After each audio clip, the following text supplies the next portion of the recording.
지금은 계속해서 전 세계적으로 온 인류가 큰 고통과 아픔을 겪고 있습니다. 그렇다는 것은 성도는 이제부터는 전 인류를 위하여 기도하고 또 그들을 위하여 수고해야 한다는 것을 말씀합니다.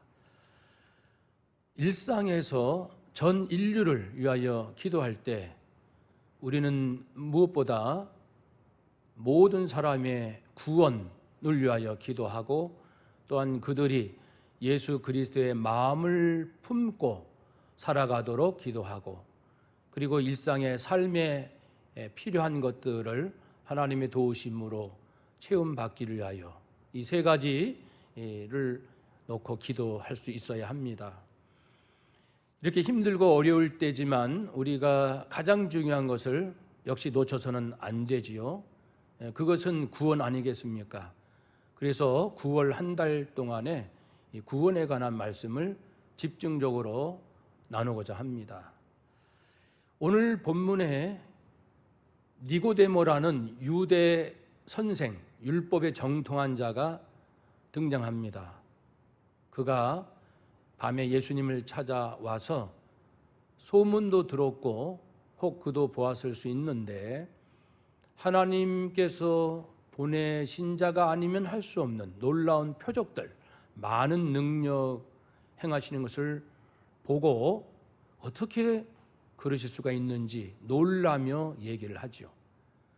그때 예수님께서는 그 놀라운 표적들, 그런 능력의 일들을 니고데모가 한 이야기를 받으셔서 어떤 이야기로 연결시키시냐면은 사람이 물과 성령으로 거듭나지 아니하면 하나님 나라를 볼 수 없다. 즉 경험할 수 없다. 그러니까 예수님을 통해서 나타나는 많은 일들은 성령으로 물로 성령으로 거듭난 사람만이 경험할 수 있는 세계임을 말씀해 주십니다. 그래서 니고데모의 그 궁금함을 가장 중요한 구원의 일로 연결시키시는 예수님이십니다. 니고데모는 율법에 정통한 자요, 율법을 잘 지킴으로 다 될 줄 알았잖아요. 그런데 거듭나야 한다라는 말씀을 하시니 이해하기가 어렵고 그래서 다소 엉뚱한 또 질문을 하죠. 늙어서 다시 모태로 들어가서 나오는 것이 거듭남입니까? 그럴 때 예수님은 뭐라고 또 말씀을 하십니까? 육으로 난 것은 육이요 영으로서 난 것은 영이다. 부모님의 육신으로 얻는 것은 육일 뿐이지만 성령에 의해서 받는 것은 영적인 것으로 거듭남의 놀라운 일들이 있을 거라고 말씀합니다. 바람이 임의로 불며 지금 태풍이 임의로 불 때 우리는 어디에서 생겨서 어느 방향으로 갈지를 아직도 정확히 알 수 없는 것처럼 성령으로 거듭난 사람 역시 그러한 존재이다. 이렇게 말씀합니다. 사랑하는 여러분, 그럼 한 가지씩 말씀을 나눠봅시다. 거듭난다는 것은 무슨 뜻일까요? 그것은 위로부터 다시 새롭게 태어난다. 위라는 것은 하나님만이 하실 수 있는 놀라운 현상이 일어나는데 하나님께서 우리 안에 어떤 역사를 하시면 우리가 새로워진다, 거듭 태어난다 라는 말씀입니다. 즉 구원이죠. 거듭난다는 것은 다시 새로 태어난다. 구원이라는 것은 옮겨서 건져서 옮긴다. 동일한 의미입니다. 그러니까 하나님께서 보실 때는 사람이, 죄인이 어떤 상태에 있는 거예요. 어떤 자리에 있는 겁니다. 어떤 존재로 있는 거예요. 그런데 거기서 건져서 옮기고 또는 거기에서 다시 태어나는 이런 표현들을 쓰십니다. 예수님께서 오신 목적은 옛사람이 새사람 되는 그 일 때문에 오셨습니다. 옛사람이라는 것은 자기가 주인이 되고 모든 것이 자기의 것으로 이해하고 자기의 꿈과 목적에 따라 사는 것이 성공이라고 말하는 그런 옛사람, 자기의 의로움을 주장하겠죠. 그리고 자기 생각이 제일 중요하고 하지 않겠습니까?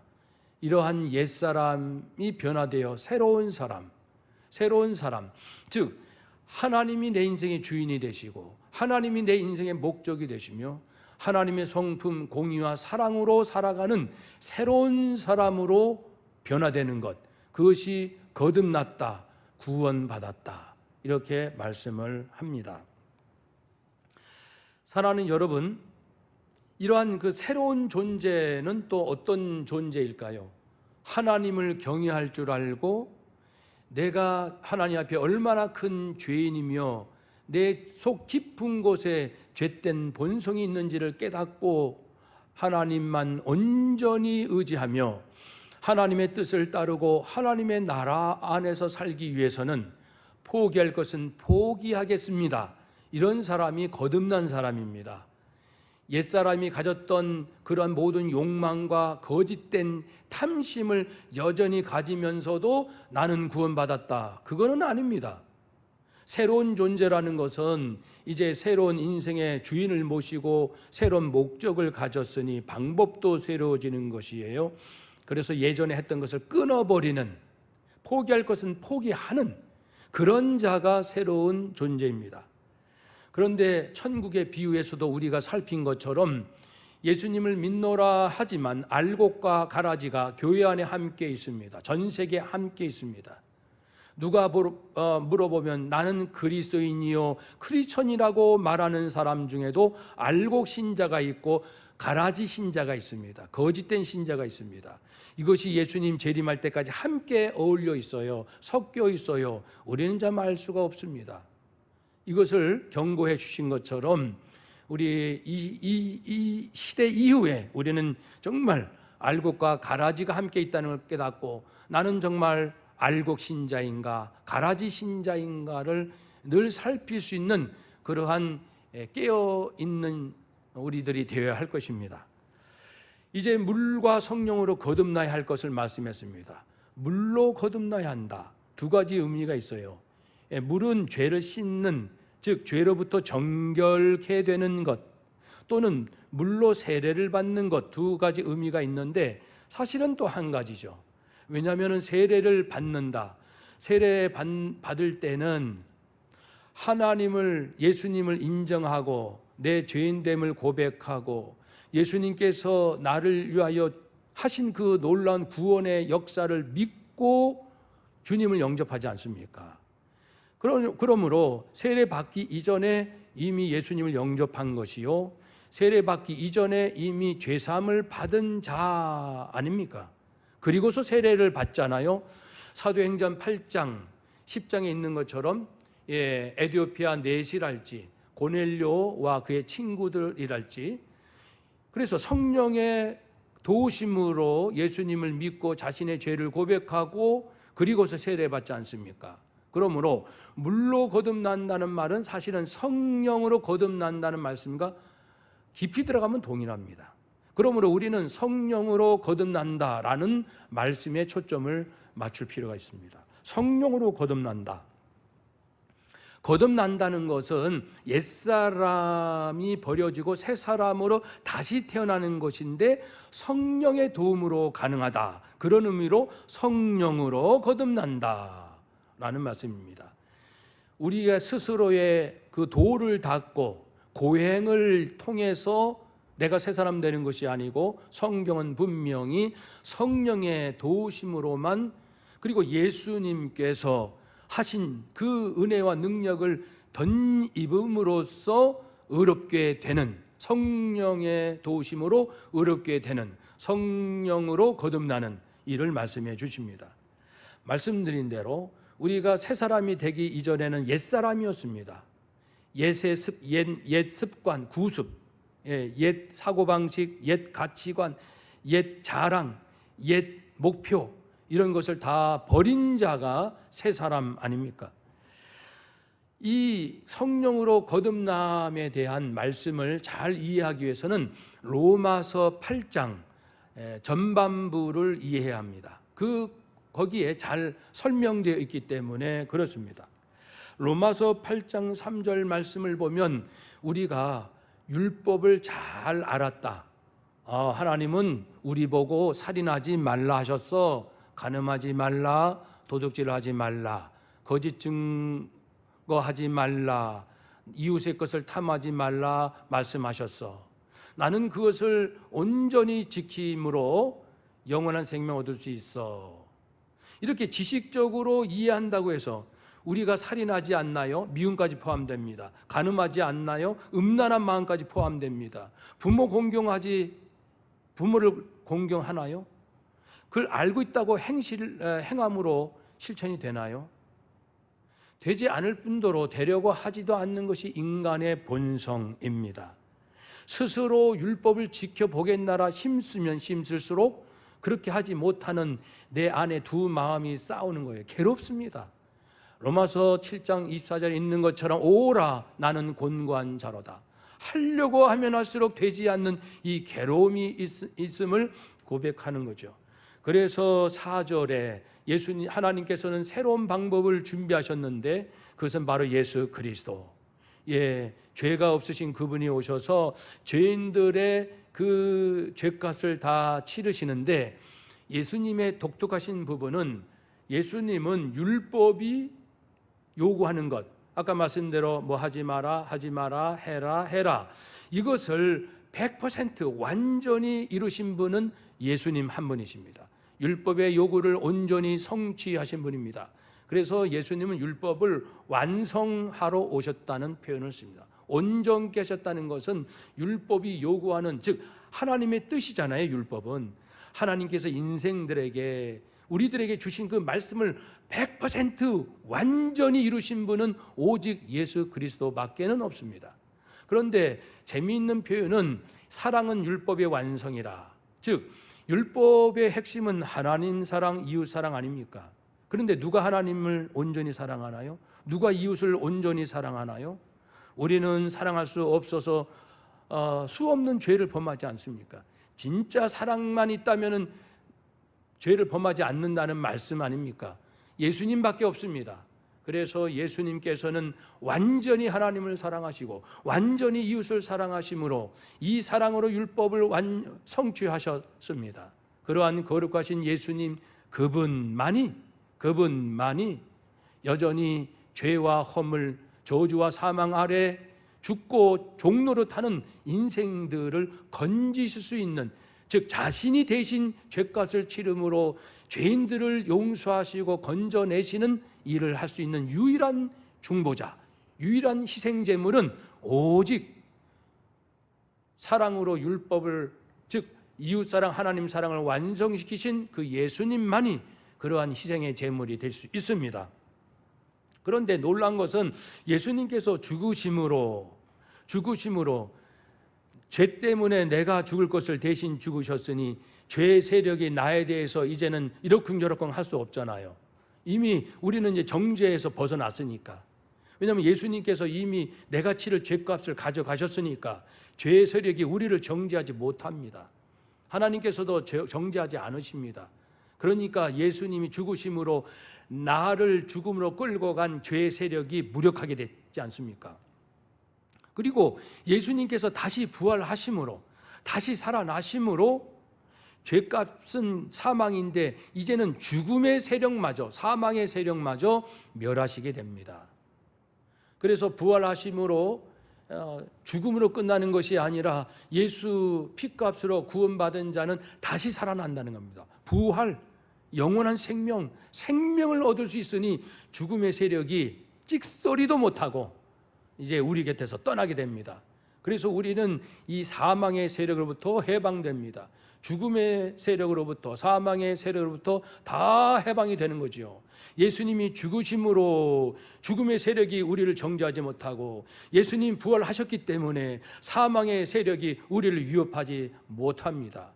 이것을 로마서 8장 2절에 말씀하신 것처럼 이제 우리로 하여금 생명의 성령의 법이 죄와 사망의 법, 즉 우리는 죄의 세력에 짓눌리고 사망의 세력에 짓눌려 있는 우리인데, 죄와 사망의 법에서 생명 주시는 성령님께서 해방하였음이라 말씀합니다.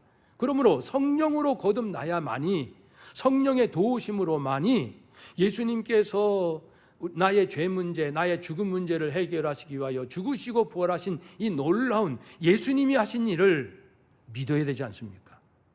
믿음을 통해서 주님께서 행하신 그 용서와 새 생명의 은혜를 내가 덧입게 됩니다. 믿음으로 말입니다. 누가 믿습니까? 어떻게 믿습니까? 성령님이 믿을 수 있도록 믿음을 주신다는 겁니다. 예수님이 어떻게 죽으셨고 어떻게 부활하셨고 왜 죽으셨고 왜 부활하셨고 어떤 의미가 있는지를 성령님이 알려주신다는 거예요. 그러니까 성령으로 거듭난다는 것은 성령님께서 죄인인 내가 죄와 사망의 세력 아래 이미 죽은 자였는데 예수님께서 하신 그 일을 믿을 수 있도록 믿기 위해서는 깨달아야 되고 이해해야 되잖아요.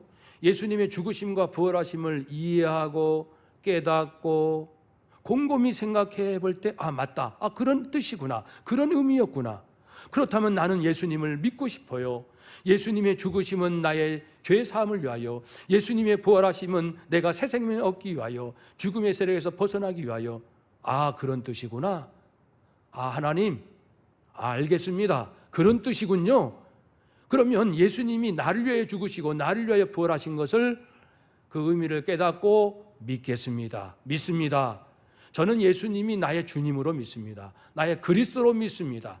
나를 위하여 죽으셨고 나를 위하여 부활하셨음을 저는 믿습니다.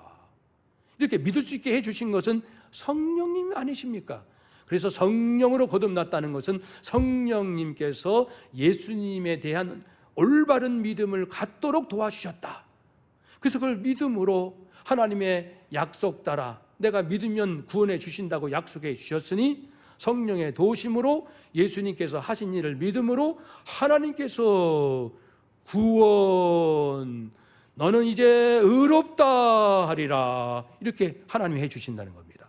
성부, 성자, 성령, 성삼일체 하나님께서 함께 협력하여 해주시는 이 놀라운 일입니다. 그래서 성령으로 거듭나는 자만이 구원받고 하나님의 자녀되고, 하나님의 자녀된 자는 자녀니까 아버지로부터 특권을 받습니다. 세상 사람과 다르게 우리들은 하나님의 자녀니까 하나님 아버지로부터 특권을 받습니다. 영생도 받고 기도하면 기도 응답받는 기도의 권세도 주시고, 또 우리의 병든 몸과 귀신의 세력을 명하여 쫓아낼 수도 있게 되고, 또 무엇보다 그리스도의 성품을 본받을 수 있게 되고 그렇습니다. 이 놀라운 은혜는 하나님의 자녀에게만 주어지는 놀라운 특권입니다. 그러므로 우리는 성령으로 거듭날 것을 사모하고, 아직 나는 예수님에 대한 믿음이 없어요. 예수님의 죽으심 부활하심에 대한 사실을 인정할 수 없어요. 믿어지지 않아요. 그것은 성령으로 아직 거듭나지 않았다는 겁니다. 내가 교회는 10년을 다니고 20년을 다녀도, 내가 혹 목사요, 장로요, 권사요, 집사요, 교회학교 선생님이라 할지라도 진실로 예수님의 죽으심과 부활하심을 믿어지지 않는다면 나는 거듭난 것이 아니거든요.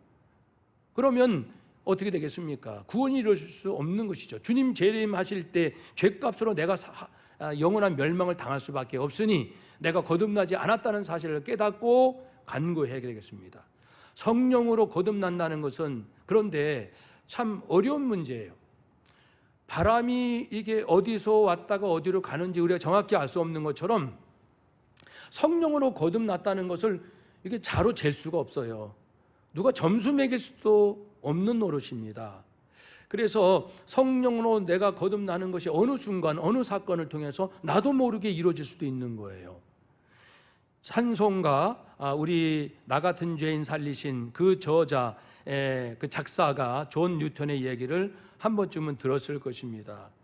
그가 이제 아버지가 선장입니다. 그래서 배를 타고 함께 다니는데, 원래는 어머님이 예수님 믿고 경건한 믿음을 받았는데 7살 때 엄마가 돌아가십니다. 그래서 그 충격으로 괴로워하면서 아빠 배를 타고 같이 선원들과 다니는데 그 배가 또 노예를 사고 파는 그런 일에 쓰이게도 되어서 이 존 뉴턴은 어려서부터 못된 것을 배웁니다. 아주 잔인한 것도 배우고요.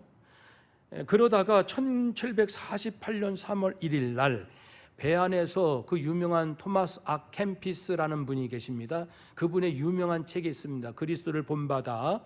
이 책을 우연히가 중요해요. 우연히, 그러니까 성령의 역사는 이런 겁니다. 내가 뭐 우연히 책 한 권을 잡았는데, 우연히 누구 설교를 들었는데, 우연히 누가 찬송가 부르는 것을 들었는데, 이런 간증들이 많잖아요. 우연히.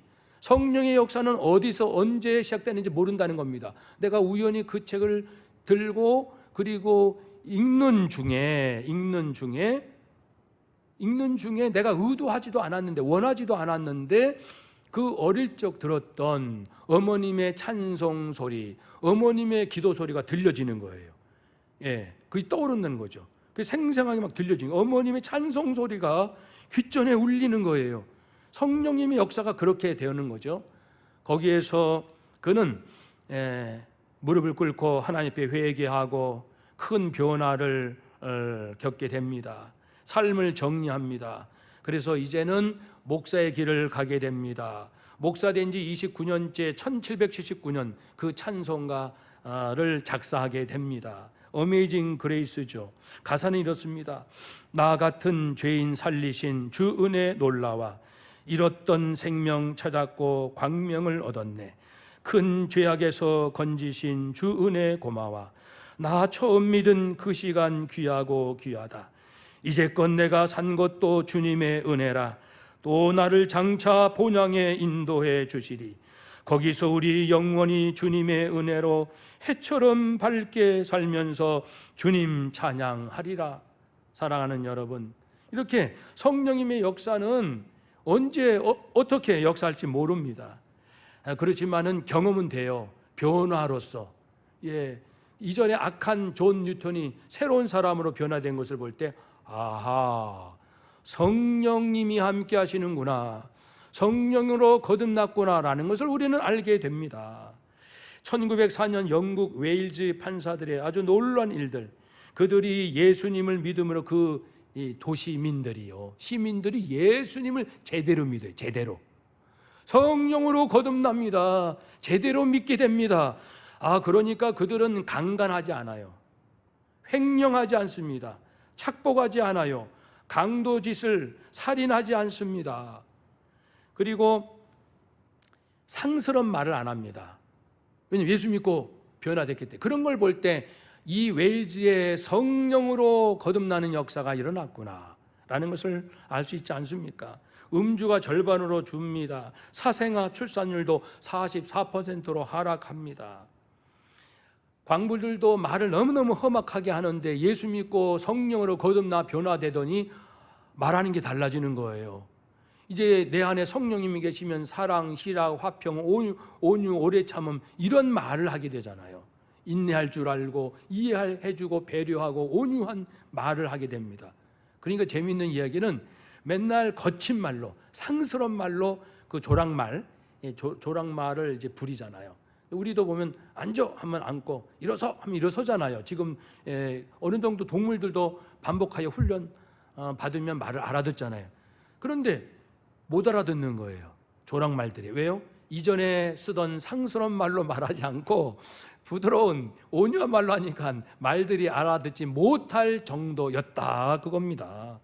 사랑하는 여러분, 그렇습니다. 성령님은 눈에 보이지 않습니다. 언제 어떻게 역사하는지 우리는 알 수 없어요.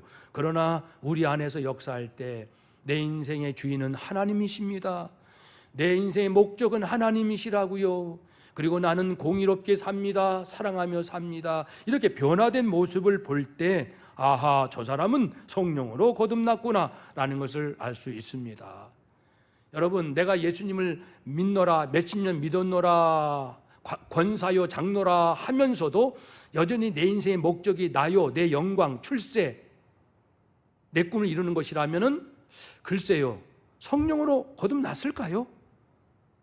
권사라 하면서도 교회는 분명히 열심히 다닙니다. 교회에서 하는 일에 협조도 하십니다. 그런데 자기 일상의 삶 속에서 하나님이 내 인생의 주인이라고 생각하지 아니하고 이 모든 것이 하나님의 거라고 생각하지 아니하고 자기 마음대로 재물도 시간도 건강도 자기가 하고 싶은 대로 마음대로 쓴다면 과연 성령으로 거듭났다고 할 수 있을까요? 우리 정말 조심해야 합니다. 두려워할 줄 알아야 합니다. 그러니 우리는 다시 한번 나의 신앙을 점검해야 합니다. 먼저 이렇게 합시다. 사모합시다. 내가 정말 거듭나야 되는데 나는 거듭났을까? 하나님, 거듭나기 원합니다. 거듭나기 원합니다. 두 번째는 회개해야 합니다. 출생 이후의 모든 죄를 회개합니다. 물론 다 기억할 수는 없어요. 그러니 나의 모든 죄덩어리를 진정으로 하나님 앞에 고백하는 그런 마음이 있어야 합니다. 구원의 확신을 정말 있는 분들은 성화를 위해서 거룩한 삶을 위해서 할 것이요, 솔직히 나는 거듭나지 않은 것 같아요 라는 분들은 진짜 회개해야 됩니다. 진짜 회개해야 돼요. 내가 얼마나 악한 자고 얼마나 거짓된 자고 얼마나 부패한 자고 얼마나 내가 위선자고 정말 태어나서 지금까지의 그 말할 수 없는 죄에 대해서 뼈저리게 정말 창자를 끊는 듯한 그러한 통곡하며 회개해야 합니다. 그런 진짜 회개함이 없는 자가 그냥 예수 믿고 나 구원받아, 이거는 글쎄요 불안하기 짝이 없습니다. 통렬한 회개, 정말 창자를 끊는 듯한 통곡하는 회개가 한 번도 없었다면 의심해 봐야 됩니다. 내가 정말 구원받았을까 말입니다. 회개라는 것은 뉘우침이 아니에요. 자기 성찰이 아닙니다. 잘못된 것을 끊어버리는 거예요. 거짓말을 했으면 거짓말 안 하는 거고, 내가 거짓으로 다른 사람의 재물을 취했으면 그걸 돌려주는 겁니다. 다시는 거짓된 방법으로 남의 재산을 탈취하지 않는 거라고요. 그것이 회개입니다. 그런 거 하지 않고 말로만 회개 아닙니다. 하나님께서 받지 않으십니다. 뉘우침도 아니요, 자기 성찰이 아니라 회개. 지금까지 잘못한 것을 버리는 거예요. 돌아서는 겁니다. 돌아서는 거라고요. 죄를 증오하는 거예요. 하나님은 죄를 증오하십니다. 죄인은 사랑하셔요. 죄인은 긍휼히 여기십니다. 하나님께서 세상을 이처럼 사랑하사, 거기 세상은 죄인입니다. 죄가 아니고 죄인. 세상을 이처럼 사랑하사 죄인을 극진히 사랑하사, 그러나 죄에 대해서는 하나님은 증오하십니다. 하나님을 대적하는 게 죄의 세력입니다. 그렇기 때문에 우리도 죄를 미워해야 합니다. 죄 짓는 것을 끔찍하게 싫어해야 합니다. 몸소리치며 싫어해야 합니다. 그것이 구원받은 자의 특징이죠. 그리고 간구해야 합니다. 지속적으로 성령님, 아직 구원의 확신이 없는 분은 성령님, 저 구원받기 원합니다. 거듭나기 원합니다. 도와주세요. 이미 구원의 확신이 있는 분은 거룩한 삶을 위하여 성령님, 저의 영과 마음과 육을 정결케 해주세요. 아버지여, 제 인생의 목적 주인이 하나님 되도록 아버지 근본적으로 방향을 바꾸게 해주세요. 하나님, 다시 태어나는 것은 제 힘으로 안 되오니 저를 불쌍히 여기시고 저를 변화시켜 주세요. 그렇게 간구해야 합니다. 진짜 간구해야 합니다. 끊임없이. 네 번째는 인내하며. 이것을 평생 하는 겁니다. 계속 구원받는 이전에도 구원받은 이후에도 늘 말씀과 기도로, 순종과 독서로 인내하면서 성령의 도우심을 구하고 간구하고 여전히 우리는 구원받았다 할지라도 죄성은 가지고 있으니까 이러한 고뇌 속에서, 많은 갈등 속에서 여전히 사는 게 정상이라고요. 내가 잘못했는데 나 모든 죄 용서받았어, 그런 뻔뻔함으로 내가 잘못한 것을 그냥 덮는 건 아닙니다. 그건 거짓입니다. 내가 용서받는 건 분명해요. 그러나 여전히 내 안에 있는 죄성 때문에 내가 괴로워는 해야죠. 주님 닮아가지 못한 모습에 아파는 해야 되지 않겠습니까? 그리고 주님이 기뻐하시는 그 거룩한 길로 가겠노라는 다짐, 도와주세요라는 간구, 이러한 애씀이 있어야 되지 않겠습니까? 사랑하는 여러분, 코로나 사태로 온 인류가 걱정이 많습니다만은 정말 중요한 건 구원입니다. 우리가 언젠가는 이 세상 떠나기 때문에 그렇죠. 성령으로 거듭나는 우리 모든 가족들 되시고, 아직 구원의 확신이 없으신 분들은 방금 말씀드린 대로 깊이 사모하시고 그리고 철저히 회개하시고 성령의 충만한 도움을 받으셔서 진짜 거듭남의 확신을 얻으시고 기쁨으로 주님과 함께 사시고 거룩하게 살아 이제는 하나님 더욱 사랑, 이웃을 더욱 사랑하는 저와 여러분 되시기를 주의 이름으로 축복합니다. 아멘. 기도합시다.